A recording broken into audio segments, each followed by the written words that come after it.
네, 반갑습니다. 오늘 우리가 살펴볼 말씀은 창세기 말씀이랑 출애굽기 말씀인데요. 이제 원래 저희 공과대로였으면 출애굽기 3장 9절에서 14절 말씀을 봤었어야 됐습니다. 그런데 우리가 지난주까지 2주 동안 야곱의 삶을 살펴보았고, 그리고 그 다음에 이제 바로 모세의 이야기로 들어가는데 뭔가 그 중간 지점이 빠진 것 같아서 제가 말씀을 묵상하면서 이 부분을 함께 나누고 그 다음 주에 출애굽기에 대해서 본격적으로 나누면 좋겠다 이런 생각이 들어서 이 말씀을 함께 나누고자 합니다. 우리가 지난주에 요셉에 대해서 살펴보았습니다. 2주 동안 요셉의 이야기를 함께 살펴보았었는데요. 요셉의 이야기가 누구의 족보 아래에서 시작된 이야기였습니까? 요셉의 이야기가 시작되었을 때 그 앞에 붙는 단서가 야곱의 족본이라라고 시작을 하고 그 다음에 요셉의 이야기가 시작되는 것을 우리가 함께 살펴봤습니다. 그래서 이 요셉의 이야기는 야곱의 족보 아래에서 진행되고 있는, 그러니까 야곱의 가족을 위한, 야곱의 가족을 구원하기 위한 그런 이야기였던 것이죠. 그래서 하나님께서는 야곱의 가족을 구하시기 위해서 요셉을 먼저 이집트로 보내는 것을 우리가 함께 살펴보았습니다. 하나님께서 왜 요셉을 먼저 보내셨을까요? 왜 이집트에 먼저 보내셔서 13년 동안 그 고생을 하게 하시고 왜 그렇게 하나님께서는 요셉을 먼저 보내셨을까요?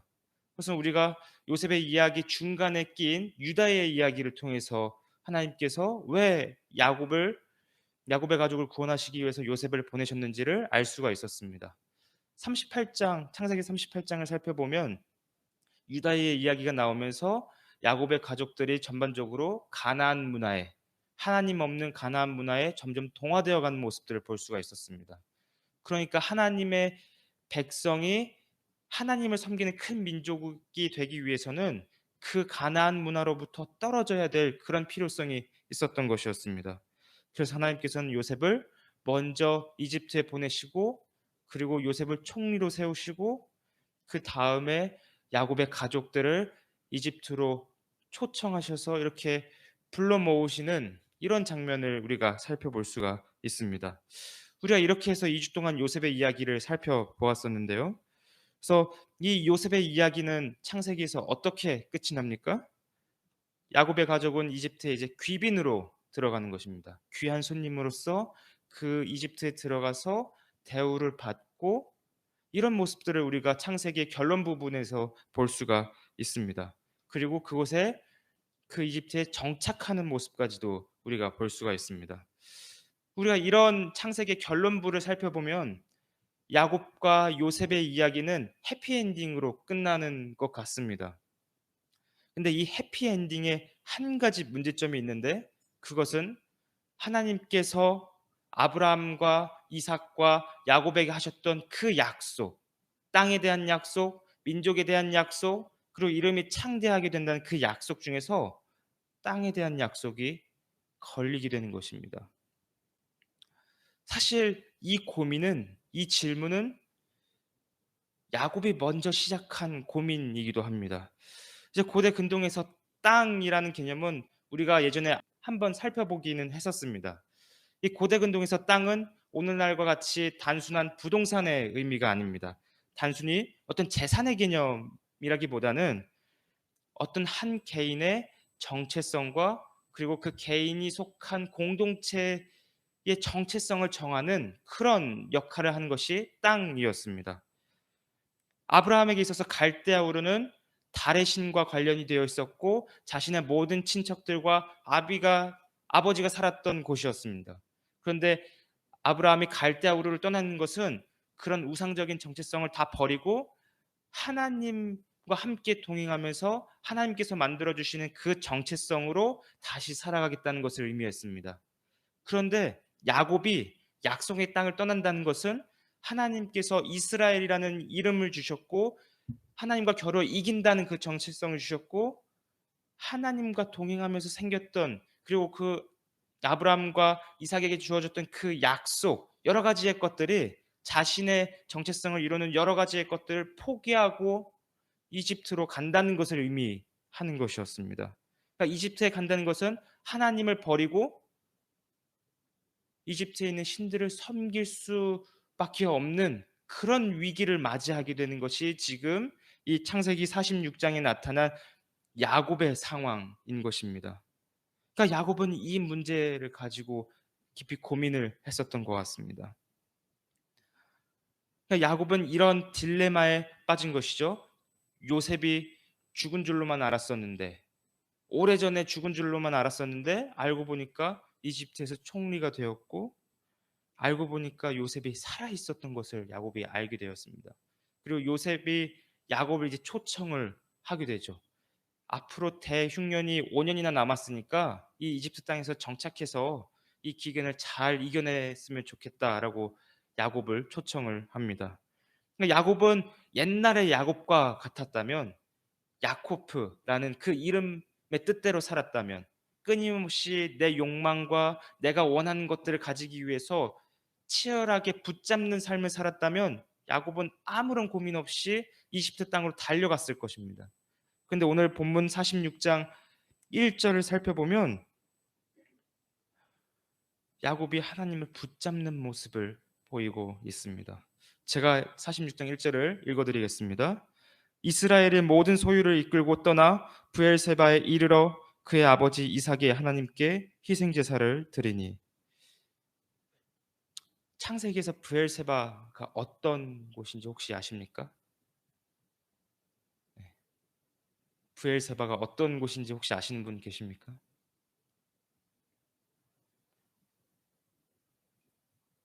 네, 다들 이제 속으로 잘 대답해 주셨다고 생각을 합니다. 브엘세바라는 곳은 아브라함이 하나님의 이름을 부르면서 예배를 드렸던 곳이고, 이삭도 하나님의 이름을 부르면서 예배를 드렸던 곳이었습니다. 그런데 지금 야곱이 어디서 뭘 하고 있나요? 야곱이 지금 브엘세바에서 할아버지가 했던 것처럼, 아버지가 했던 것처럼 하나님의 이름을 부르면서 하나님을 예배하고 있는 그런 모습을 우리가 볼 수가 있습니다. 여기서 희생 제사를 드린다라는 이 표현은 화목제를 의미합니다. 그러니까 하나님과 야곱 사이의 관계를 원만하게 하는, 화평하게 하는 화목제를 하나님께 드리면서 야곱이 지금 뭘 하고 있냐면, 하나님, 저 지금 이런 딜레마에 있는데, 저 지금 요셉을 너무나도 보고 싶은데 제가 이집트로 가야겠는데 하나님의 약속이 있어서 제가 어떻게 해야 될지를 모르겠습니다. 이 마음을 브엘세바에서 하나님께 예배를 드리면서 표현을 하고 있는 겁니다. 그러니까 하나님께 지금 야곱은 무엇을 하고 있는 겁니까? 이스라엘로서 하나님과 겨루고 하나님을 붙잡고 하나님만을 바라보고 있는 그런 삶을 계속해서 살아가고 있었던 것입니다. 마하나임과 베델에서 하나님을 만났고, 그리고 계속해서 그 가나안 땅에서 이스라엘로서 하나님을 붙잡는 자로서, 하나님을 붙잡아서 승리하는 자로서 계속해서 살았던 것입니다. 그리고 그 모습이 지금 이 브엘세바에서 그 모습이 나타나고 있는 것입니다. 야곱은 이렇게 자신의 딜레마를, 자신의 문제점을 하나님께 내어 맡기면서 하나님, 저 어떻게 하죠? 이렇게 묻고 있는 것입니다. 우리가 이 모습을 통해서 야곱의 성숙한 모습을 볼 수가 있습니다. 야곱이 야코프라는 그 별명으로 불렸을 때 하나님께서 보호하시던 야코벨이 아니라 야코프, 하나님, 내가 원하는 것을, 내가 욕망하는 것을 붙잡고 또 그것을 성취하기 위해 남의 인생을, 남의 발목을 붙잡는 삶을 살았던 야곱이,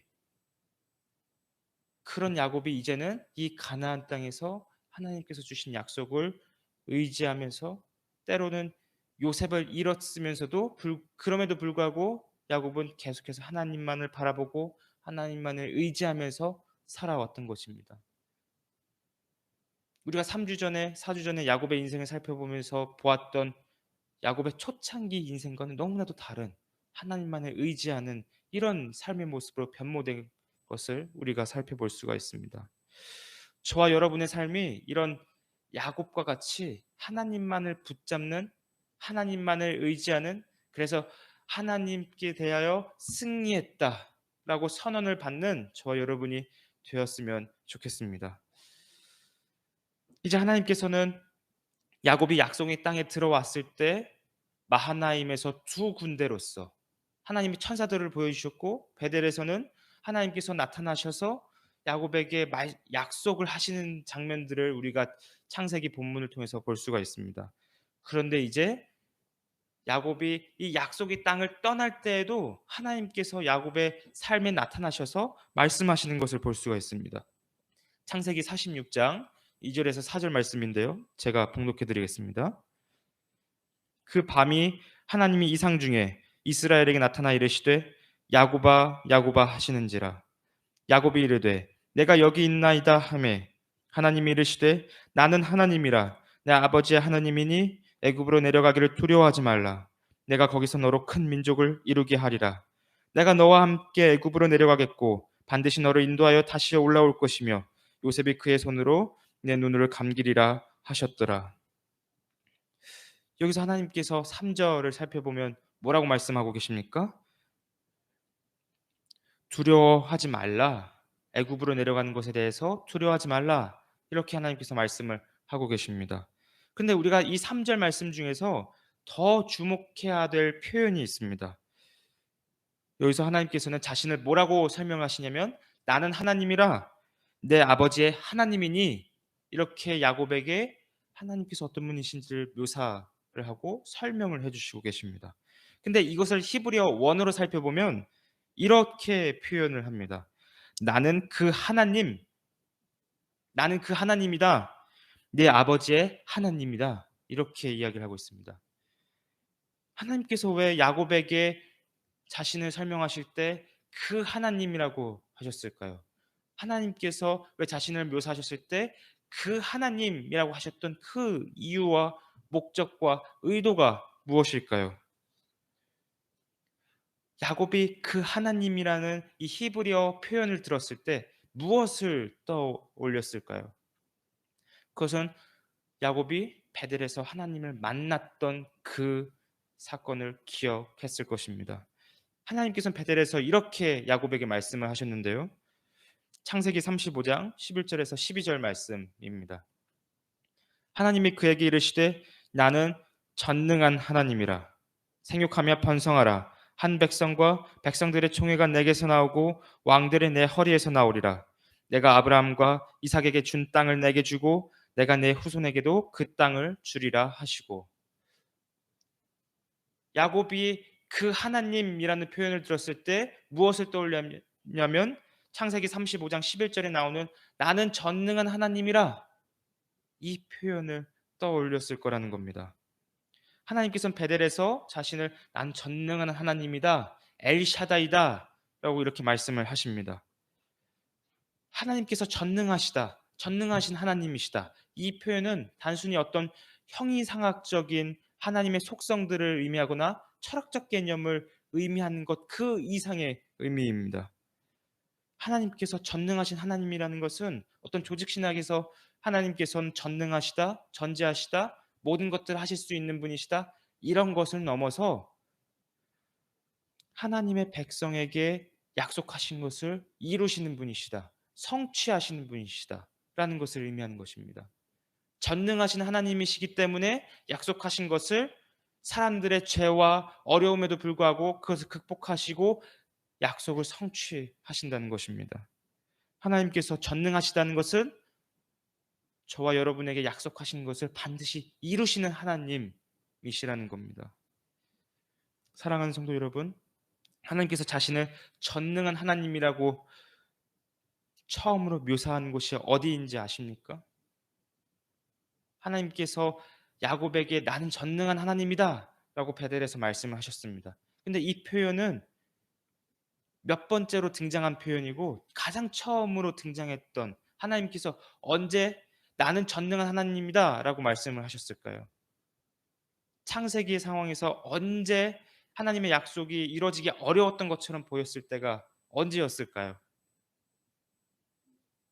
네?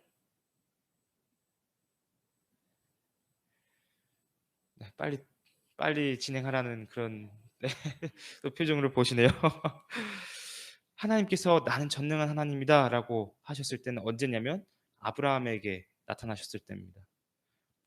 아브라함에게 언제 나타나셨었냐면 아브라함이 하나님의 약속을 믿지 못하고 이스마엘을 낳았을 때. 그래서 하나님께서 13년 동안 침묵을 하시고 나서 아브라함에게 나타나셨을 때 그때 이렇게 말씀을 하십니다. "나는 전능한 하나님이다. 아브라함아, 그런데 너는 왜 내 약속을 믿지 못하니?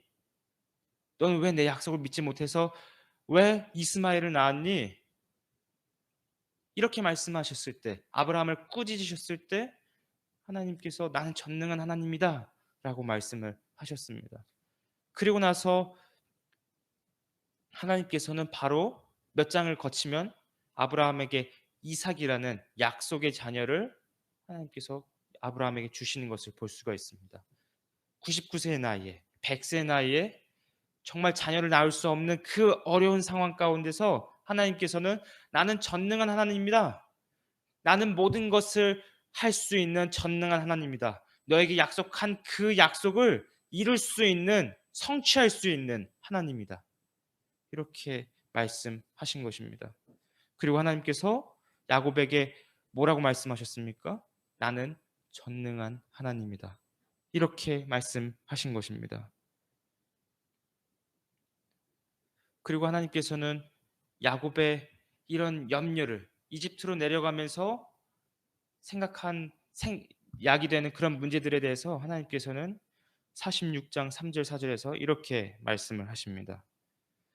"애굽으로 내려가기를 두려워하지 말라. 내가 거기서 너로 큰 민족을 이루게 하리라. 내가 너와 함께 애굽으로 내려가겠고 반드시 너를 인도하여 다시 올라올 것이며 요셉이 그의 손으로 네 눈을 감기리라 하셨더라." 하나님께서는 야곱의 마음속에 있는 그 두려움을 아시고 어떤 하나님으로 등장하셨습니까? 어떤 하나님으로 나타나셨습니까? 그 하나님, 전능하신 하나님, 엘샤다이, 전능하신 하나님으로 야곱의 삶에 다시 한번 나타나셨습니다. 그리고 하나님께서 3절 4절을 통해서 다시 한번 약속을 하십니다.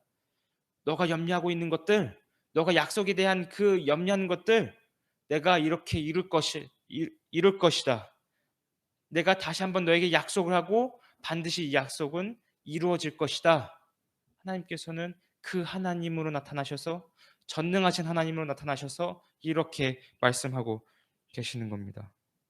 그러므로 사랑하는 성도 여러분, 하나님의 전능성, 하나님의 전능하심, 이것이 누구를 향해 있는 것입니까? 바로 저와 여러분을 향해 있는 것입니다. 하나님의 그 전능하심이 단순히 하나님의 속성과 하나님의 어떠하심을 뛰어넘어서 우리를 향한 하나님의 사랑과 그 약속과 계획을 이루시는데 하나님의 전능성을 사용하신다는 겁니다. 이것이 야곱에게 있어서는 큰 위로와 평안이 되었을 것입니다. 이런 마음을 가지고 이집트에 편안하게 내려갈 수 있었습니다. 하나님의 이런 전능성이, 하나님의 전지전능하심이 저와 여러분의 삶 속에 큰 위로가 되고 평안이 되어서 우리가 하나님만을 붙잡고 나아가도 흔들리지 않는 삶이 되시기를 소망합니다. 우리가 하나님만을 붙잡고 하나님만을 의지하며 나아가는 저와 여러분이 되셨으면 좋겠습니다. 이제 하나님께서 야곱에게 그 하나님으로 나타나신 지 400년이 지났습니다. 이제 성경의 장면은 미디안 광야에 있는 한 노인에게 그 장면을 옮기기 시작합니다.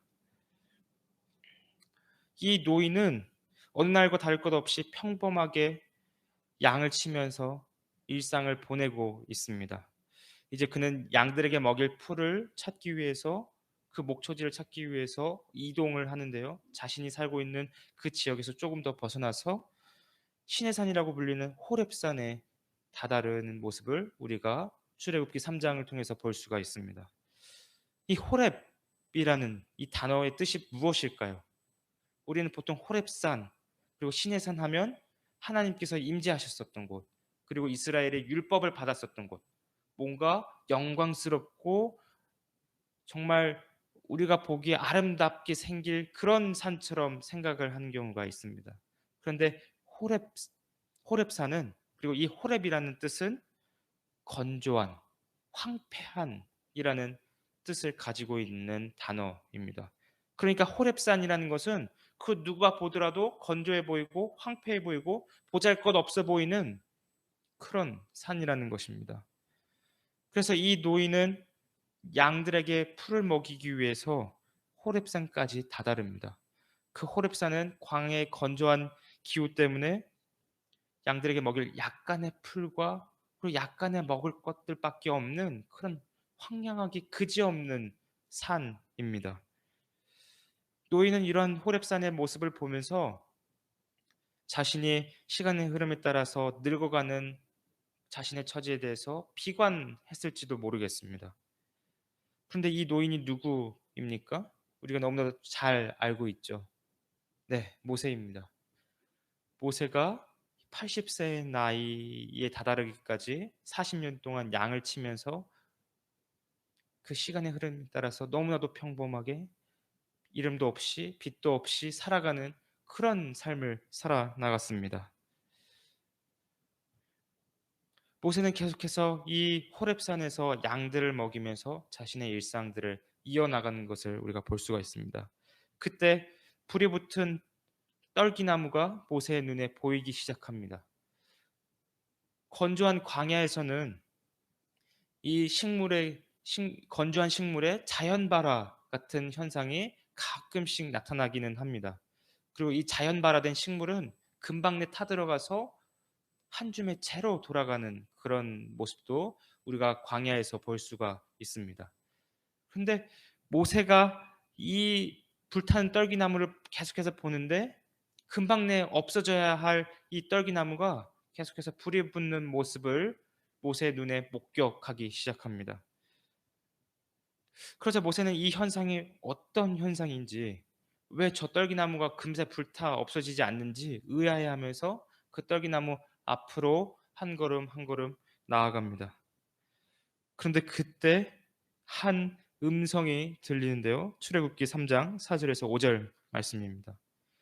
여호와께서 그가 보려고 돌이켜 오는 것을 보신지라 하나님이 떨기나무 가운데서 그를 불러 이르시되 모세야 모세야 하심에 그가 이르되 내가 여기 있나이다.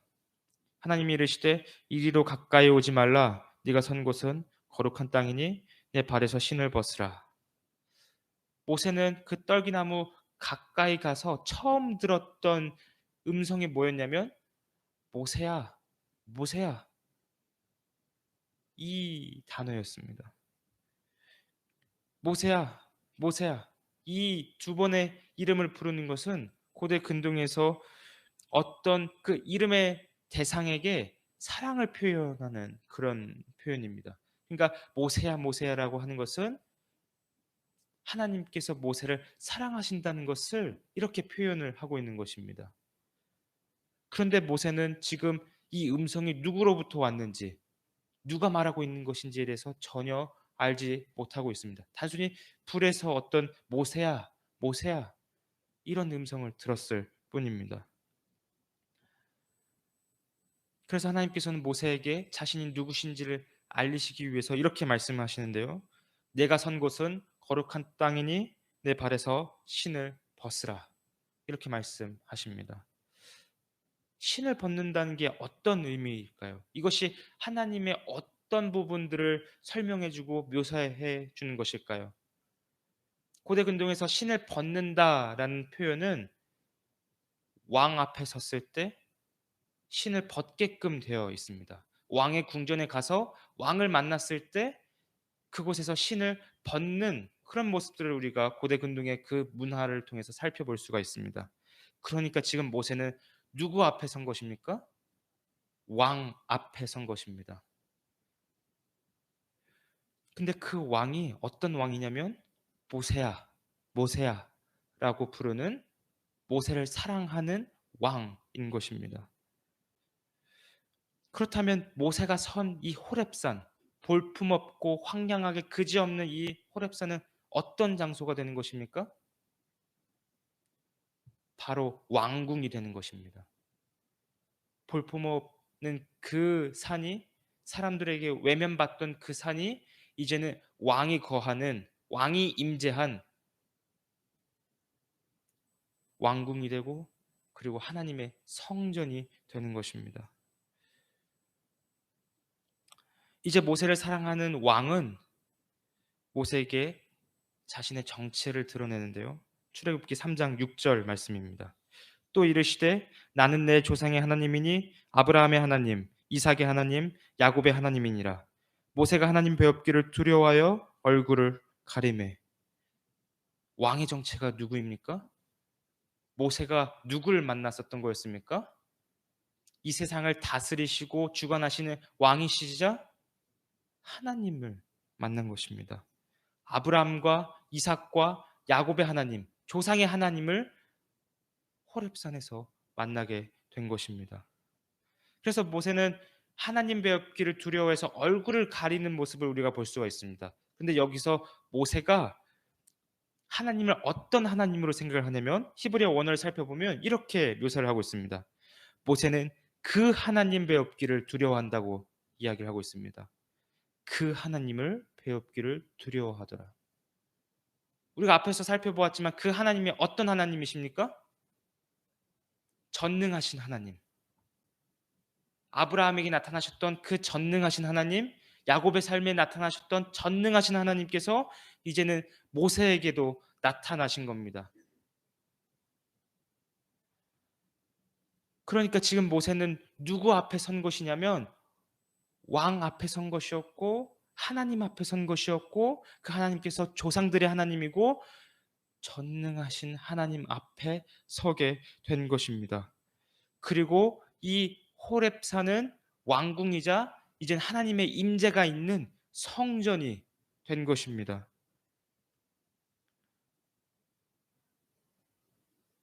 이제 하나님께서는 모세에게 나타나신 그 목적에 대해서 말씀을 하시는데요. 전능하신 하나님께서 어떤 분이시라고 우리가 앞에서 살펴봤나요? 약속을 성취하시는 하나님, 약속을 이루시는 하나님이라고 했습니다. 그래서 이 약속을 성취하신 하나님께서 이제는 이집트에 직접 내려가셔서 고난받고 있고 고통에 울부짖는 하나님의 백성들을 구원하시고자 작정하십니다. 그리고 이제 그 도구로 누구를 사용하시려고 하시는 겁니까? 모세를 사용하려고 하시는 겁니다. 모세가 어떤 존재였나요? 40년 동안 미디안 광야에서 양을 치면서 평범하게 이름도 없이 빛도 없이 살아갔던 그런 한 노인이었습니다. 모세의 이름은 이집트에서 잊혀져 갔고 모세는 그냥 시간이 흐르는 대로 나의 인생은 그냥 이렇게 끝이 나나 보다. 그냥 시간이 흘러가는 대로 내 인생은 끝이 나겠지. 이렇게 생각을 했을 겁니다. 호렙산을 보면서 저 호렙산과 같이 나도 참으로 황량하고 건조한 그런 삶을 살아가는구나. 이렇게 비관하면서 살았던 모세에게 누가 나타나신 겁니까? 하나님이 나타나셨고 그리고 하나님께서 이제는 하나님의 종으로서 하나님의 도구로서 모세를 사용하신다는 겁니다.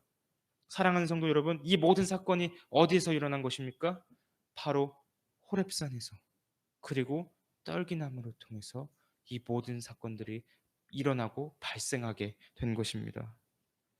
우리는 이 지점에서 왜 하나님께서 호렙산에서 왜 떨기나무를 통해서 이 모든 일들을 이루셨는지에 대해서 생각해 볼 필요가 있습니다.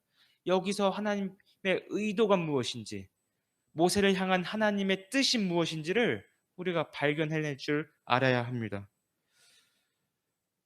모세는 80세의 노인이 되어서 이제는 내 인생 끝났다라고 생각을 하고 있습니다. 아무도 찾지 않는 호렙산에서 양을 치면서 그냥 그 일상을 이어나가고 있습니다. 그런데 그 호렙산에 그 떨기나무에 누가 임하셨습니까? 어떤 분께서 오셨습니까? 네, 전능하신 하나님께서 오셨습니다. 그래서 전능하신 하나님께서 오셔서 그 떨기나무는 이제 하나님께서 임재하시는 곳이 되었고 그 호렙산은 아무도 쳐다보지 않던 그 호렙산은 이제 하나님의 거룩하신 성전이 되었습니다. 이 세상의 왕궁과도 비교할 수 없는 비교조차도 불가능한 하나님의 거룩한 성전이 되었습니다. 그리고 모세는 어떻게 되었습니까? 모세는 하나님께서 사용하시는 도구가 되었고 종이 되었습니다. 내 인생은 끝났다고 생각했던 그때 이제는 호렙산과 같이 모세의 삶도 뒤바뀌게 된 것입니다. 인생의 후반부에 있어서 그런 엄청난 일들이 모세의 삶 속에 나타나게 된 것입니다. 우리의 인생도 이와 똑같습니다. 저와 여러분의 현재 삶이 어떤지는 사실 하나님 입장에서는 중요하지가 않습니다.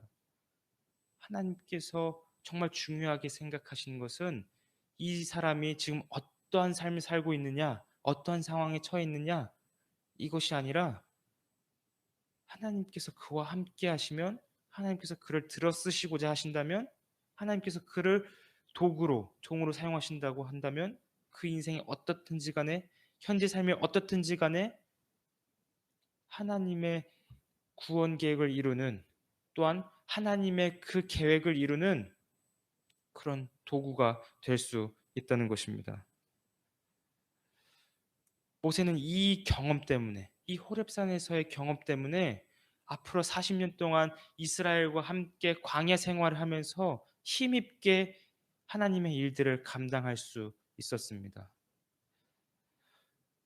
하나님께서 역사하시고 하나님께서 찾아오셔서, 전능하신 하나님께서 찾아오셔서 보잘것없는 모세를 들어 쓰셨습니다. 아무것도 할 수 없었던 것 같은 모세의 삶 속에서 전능하신 하나님께서, 이제는 약속을 이루시는 하나님께서 이제는 모세의 그 어려운 난관들을 극복하시고 사용하신다는 것입니다. 이 사실이 저와 여러분의 삶 속에서 경험되어지고, 또한 이 사실이 저와 여러분에게 있어서 힘이 되고 위로가 되고 평안이 되었으면 좋겠습니다. 말씀을 좀 맺고자 합니다.